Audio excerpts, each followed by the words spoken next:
We are back, and you are listening to The Critical Hour on Radio Sputnik. I'm Garland Nixon, standing in for my main man, Dr. Wilmer Leon, my co-host, who is out today. Plenty going on. Endless war, coronavirus response, and election 2020. We got 30 minutes to talk about that, and I have another awesome panel. It's Caleb Maupin, journalist and political analyst in New York City. Good evening, Caleb, and welcome to the Critical Hour. Sure. Glad to be here, as always. And, oftentimes I'll say in the other corner, but we're all in the same, I think we're all in the same corner. It's going to be a crowded corner. So all huddled together like puppies in the same left-leaning corner with us is Margaret Kimberly. She's editor and senior columnist at Black Agenda Report and author of a great book that I would recommend. It's called Presidential: Black America and the Presidents. Margaret Kimberly, welcome to the Critical Hour. It's great to be back. Caleb, let's start with this. I'm a firm believer, and we're going to talk about the election, but some things are inextricably linked. And in this particular instance, I've been reading articles where Joe Biden is saying that he wants to increase the military budget at a time when you're in New York and you see the results of the pandemic and the subsequent economic collapse. And so Joe Biden saying, and this is from an Axios article, despite pressure from the left, Joe Biden is making it clear that if he wins, he won't just pull up stakes from Afghanistan in the region. So Joe Biden is going to increase the budget. He's going to the military budget, according to him. He doesn't want to pull troops out of the Middle East. We're going to get to more, certainly the election perspective of it. But that's the way of America now, isn't it? There's no way to vote against endless war. Caleb, what are your thoughts? Well, there's a reason that Joe Biden has earned the endorsement of George W. Bush and John Bolton and many neoconservative, mainstream, Pentagon, imperialist voices. There's a reason for that. And basically this campaign is the establishment of the United States, both domestically and in terms of foreign policy, running a campaign to push back some kind of right-wing uprising against them, an uprising from the lower levels of American capital, that don't appreciate the monopolies of folks like Jeff Bezos, the big four super major oil companies, the big banks, and Silicon Valley. This is the lower levels of American capital rising up to try and displace the power of entrenched monopolies. We've seen that for the past 4 years.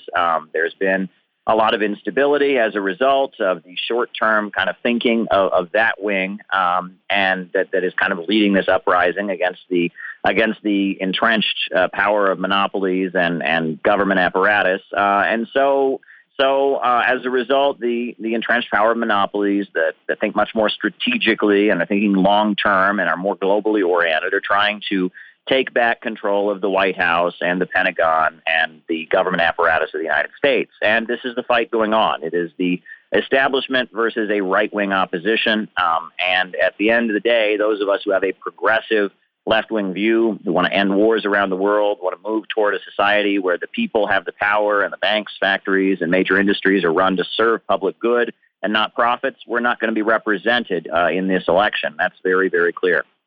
Margaret, I'm going to say something that'll make a lot of resistance people pull their hair out, and probably make me pull my hair out too, because it's insane. Recently, Donald Trump, put forth someone for, I believe, the ambassador to Germany who is in favor of pulling the troops out of Germany. He's put forward another person as some kind of, I don't remember if it's Afghanistan, but some kind of an emissary for Afghanistan who favors a guy from the Cato Institute. I'd probably disagree with him totally on economic issues, but I tend to agree very much with libertarians when it comes to, non-interventionalism. So this guy wants troops out. So Trump, it puts him, in for whatever position, whatever post it's going to be in Afghanistan. I hate to say this, but it seems to be true, Margaret. Biden may be more of a hawk. As terrible as the Trump administration is on foreign policy, it is possible that Biden might be even worse. I know it's unacceptable to say that in mixed company, and by mixed, I mean people who are in the resistance being in the room. But what say you about this maybe, unreasonable comparison between Biden and Trump when it comes to foreign policy. But what are your thoughts, Margaret? Well, the only difference in the duopoly between the Democrats and Republicans are where they may emphasize where they're going to take action. But they are both parties of imperialism. They're both parties of aggression. And Trump may say he wants to take troops out of Germany, which is fine with me, but he's not doing it because he's the peace president. He's doing it because he wants to send them someplace else. So does he want to send them to fight against China? Does he want to send them to find some pretext to attack Venezuela? We don't know what he wants to do with them. It's certainly not what I would choose. I would cut the military budget at least in half. So I don't think we should see these proposals that Trump makes as being good. We have the war party is bipartisan. The duopoly are of one mind. That is why Biden talks about increasing military spending, which is just absurd. Military spending eats up 60% of discretionary spending in this country, and it is literally why we cannot have nice things, why we can't have health care, why our infrastructure is collapsing. I could go on with any number of things. But so I just want to make clear that while we do see these policy differences, they are essentially the same when it comes to managing foreign policy. Caleb, there's another story, interwar.com, where the Pentagon chief, Esper, is saying that the U.S. we need to catch up with China. They've got many, many more ships than we do, and we need to have 350 ships, an increase of 57 ships. And, they do admit that they're like, and I'm being facetious here, but they're counting like dinghies or something. And China's got 10 dinghies. We'll count them as warships. But, you get the point here, that they're counting them any way they can that will leave them with the final result, which is we need to spend more on military. And here's what I'm getting at. Mark Esper is a former Raytheon lobbyist. And what we see, people are like, hey, we need the generals. We need the adults in the room to make our policies. And we find out that General Mattis was furious. The main thing he was angry at Trump about was that Trump wanted to pull, and I'm not being a Trump apologist. I'm not even talking about Trump, but that Trump wanted to pull troops out of Syria. We see John Bolton, he was furious at Trump because Trump wouldn't attack Iran. And so we see these people, many of them who are making a fortune or have made a fortune in the military industrial complex. And shockingly, they're calling for more money to go to the military industrial complex. Again, at a time when people don't have food and the basics. What say you about that, Caleb Maupin? Well, on the one hand, Trump has been friendly to the military-industrial complex. He seems very, very committed to helping them sell weapons, especially in the Middle East. He's been going around pushing this idea of an Arab NATO, trying to increase the arms sales to countries like Saudi Arabia, United Arab Emirates, Bahrain, Kuwait, and others. He's been really, really working very hard to increase the profits of the military-industrial complex in that way. But at the same time, it does seem like there is a feeling within some of the Pentagon brass that he is not committed to putting boots on the ground like they would want. This administration seems almost erratic. One day they are pulling out of Syria, they're pulling out of Afghanistan. The next day they're not. They're sending more troops back, and you almost get the idea that within the administration itself, it's not clear what they want. It's not clear to Donald Trump in his mind what he wants. He's got some advisors who tell him to do one thing. He's got some advisors who tell him to do another thing. And it's just completely crazy. Now, as far as China, and we have to have these Navy ships to keep up with China. Well, let's look at the numbers here. Russia, I believe, has 8 overseas military bases. China has 1 in Djibouti. The United States has over 800 overseas military bases. So I think we're pretty far ahead when it comes to our military, and especially our overseas deployments. Now, you're arguing, well, they have big ships or something like that, perhaps. Well, I'm not buying it. And I'm really just not buying it. I'm really not seeing it. So, yeah, I think the numbers speak for themselves.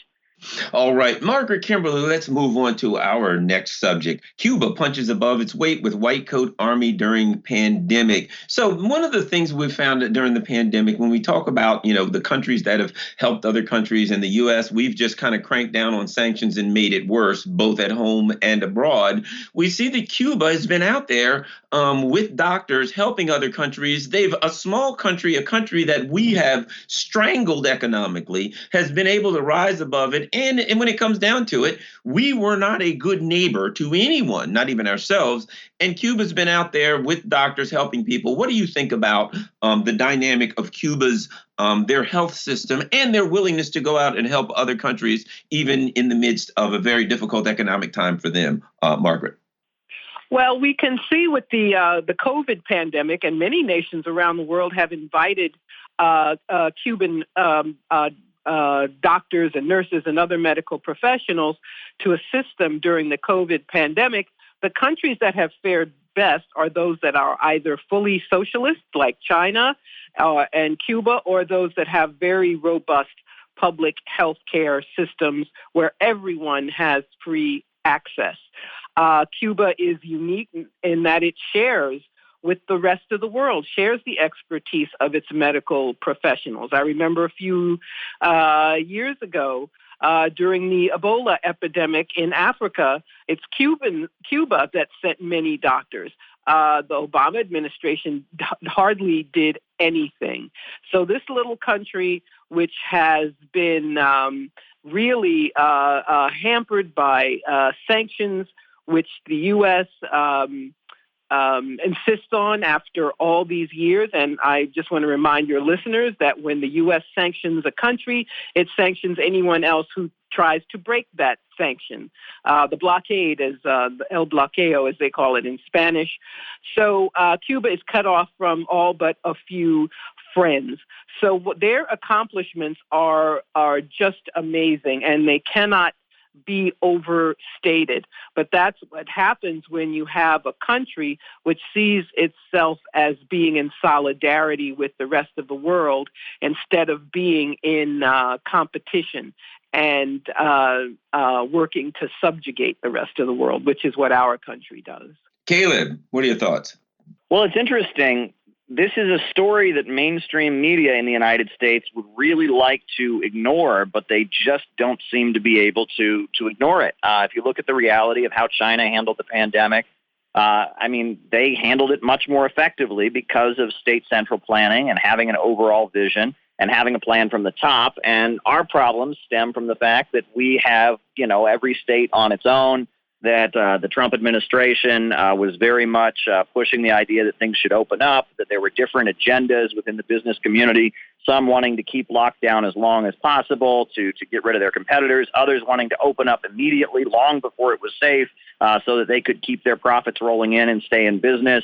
The fracking companies wanted one thing. The big oil companies wanted another thing. Jeff Bezos wanted one thing, Walmart wanted one thing, Home Depot wanted something else, Hobby Lobby wanted something else, and it was just kind of a mess, whereas the power structure in the United States was so divided among different profit-seeking interests that they couldn't handle this. Well, if you look, there was an interesting article in The Economist magazine, the voice of neoliberalism, not a left-wing Marxist publication by any means, praising two particular places in the world that handled the pandemic very, very well. The first being the Socialist Republic of Vietnam that handled it amazingly well. And the second being Kerala, which is a province of India that is under the leadership of the Communist Party of India Marxist.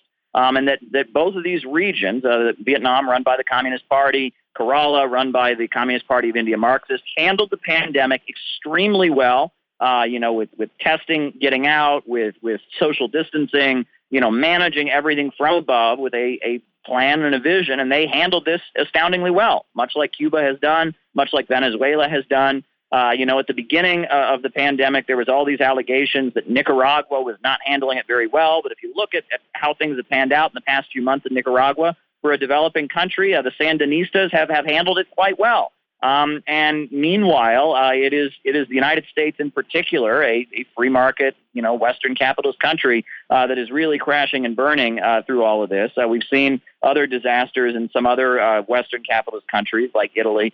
And if you look at it, this is an argument against free market capitalism. This is an argument against the anarchy of production.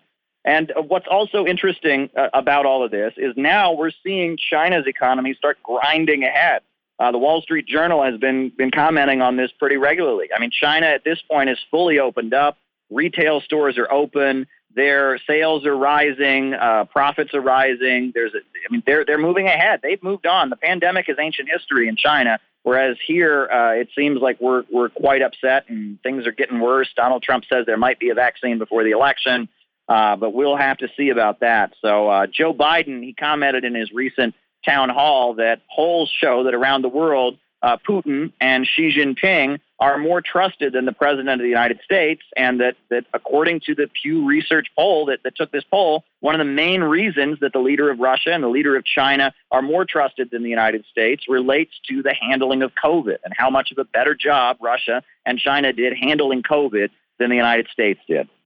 Margaret, additionally, there's another article I want to bring to your attention. Trump blames blue states for increasing nation's coronavirus death rates, ignores high rates in red states. Now, I could just simply say, boy, that sure shows that Trump is a jerk and he's divisive. But I think it's indicative of where the United States is. If you look at the countries that had more success, there was some level of solidarity within the country. There was some level of community within the country. America is divided, and Trump to me is not the problem. Trump is the result of the problem. Trump is the result of the divisiveness. Yeah, he's going to drive more, but that's why he's there in the first place. What are your thoughts on that, Margaret?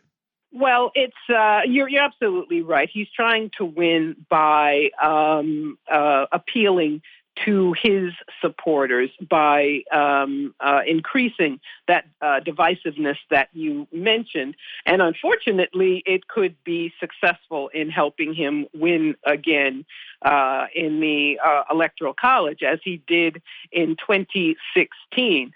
Throughout this pandemic, all he has done is blame other countries. They blamed China, the country which, as we've just discussed, has actually resolved the COVID problem, blaming states that he knows he's going to lose anyway.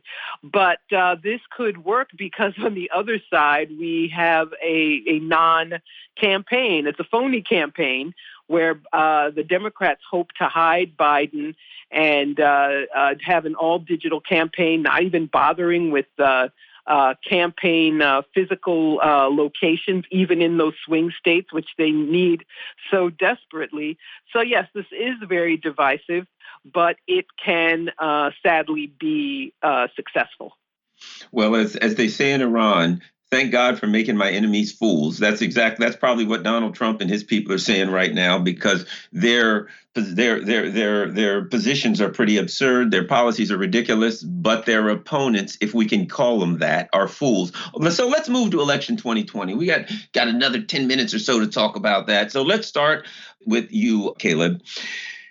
The Democrats are campaigning to keep the Green Party off the ballot in key swing states. They've recently, they've been in Wisconsin. There's been court rulings and back and forth there to keep the Green Party off. There seems to be, there are two parts of this, Caleb. One part is, hey, why are you guys trying to thwart democracy? The other part of it is this. Somehow the Democratic Party seems to have it in their mind. Wait a minute, those Green Party votes, those are our votes.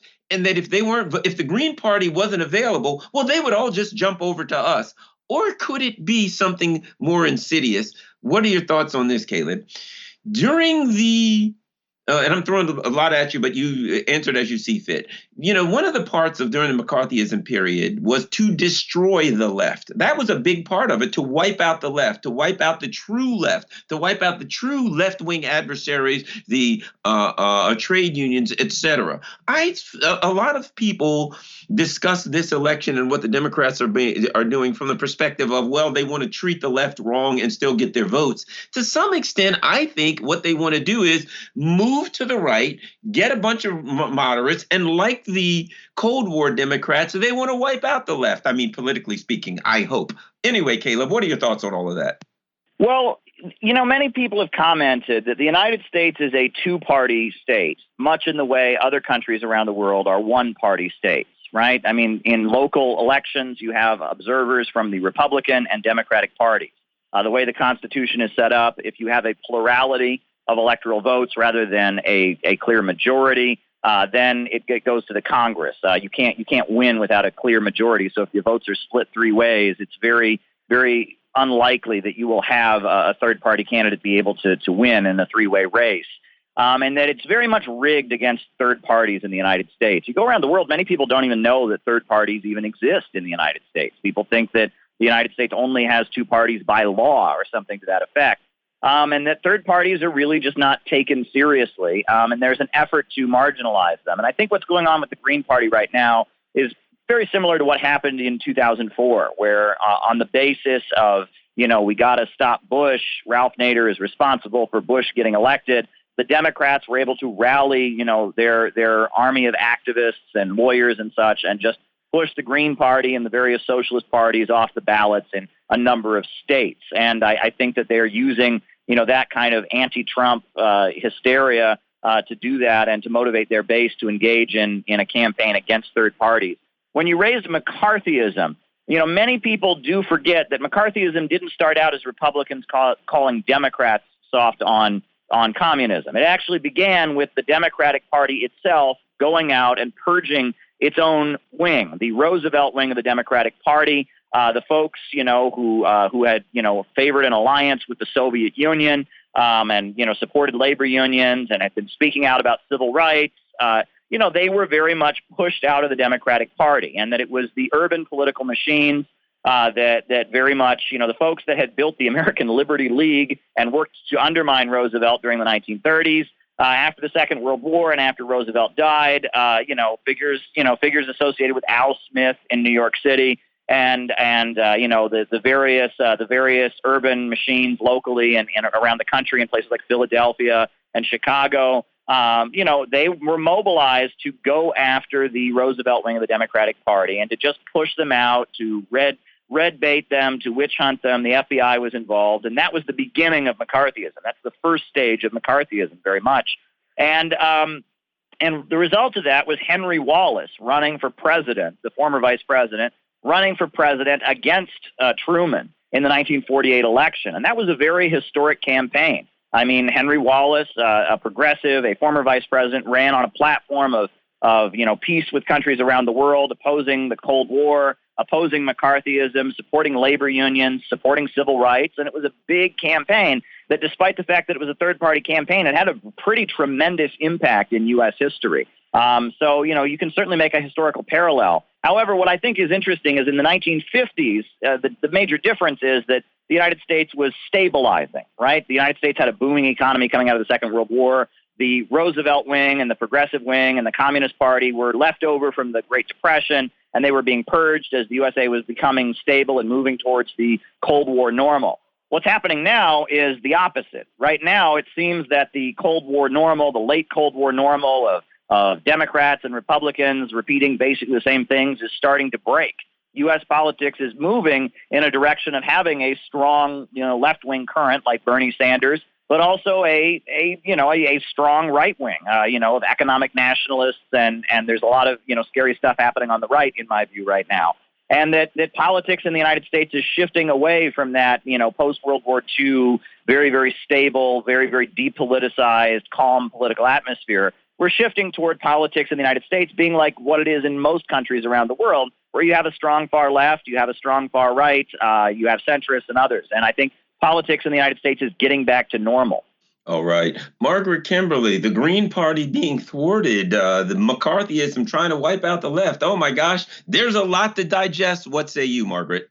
Well, it is very unfortunate that I'm a Green Party member, that people will not have the ability to vote for the Green Party ticket in Wisconsin or in Pennsylvania. However, those votes will not go to Joe Biden.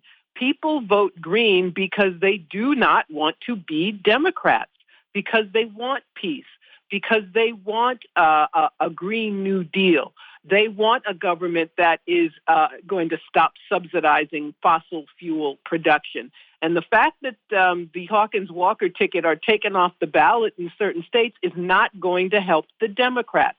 They, it appears, believe in their own propaganda about the 2016 election, that all the votes for the Green Party in those swing states would have gone to them.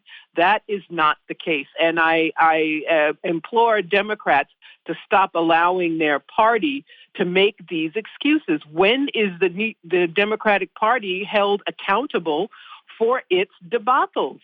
But they are making quite a big deal about this, and I am going to predict that Trump will win the states he won the last time. And I don't think kicking the Green Party off of ballots is going to get Joe Biden any more votes from those Green Party members than happened in 2016. I do not see a different outcome, especially since the Democrats have essentially given up.